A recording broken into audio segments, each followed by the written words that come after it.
இருந்தவர், பில்லியனராக இருந்தவர், இப்ப ஓட்டாண்டியா மாறிட்டார். குடும்பமும் இல்ல, சொத்தும் இல்ல, செல்வமும் இல்ல, எல்லாம் போயிடுச்சு. வேற என்ன நினைப்பார்? நானும் அழிஞ்சு போயிருந்தா நல்லா இருக்குமே. ஸல்லல்லாஹு அலைஹி வஸல்லம் சொன்னாங்க, புகாரில வருது, மன் ஃபாத்தத்ஹு ஸலாத்துல் அஸ்ரி ஃபகஅன்னமா புத்திர அஹ்லுஹு வ மாலுஹு. யார் ஒருவருக்கு ஒரு அசர் தொழுகை தொழ கிடைக்கலையோ, ஒரு அசர் தொழுகை இன்னைக்கு பார்க்கணும். இந்த ஊர்ல இந்த பள்ளி வாசல் நிலைமை இன்ஷா அல்லாஹ் மாறும். இதுதான் கத்துறது கொத்துவாகுறது. எவ்வளவு தூரத்துல இருந்து எடுப்பிச்சிருக்கிறான், எவ்வளவு சிரமத்துக்கு மத்தியில வந்திருக்குது, எவ்வளவு சிரமத்துக்கு மத்தியில அதற்குமார்கள் முயற்சி செஞ்சு நிர்வாகம் முயற்சி செஞ்சு என்னத்துக்கு?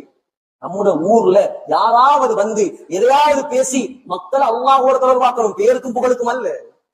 அதுக்குதான் சும்மா மிம்பர்ல இருந்து கம்ப்யூட்டரையும் சயின்ஸையும் பேசுறது அல்ல, சும்மா நவீனம் பேசுறது அல்ல.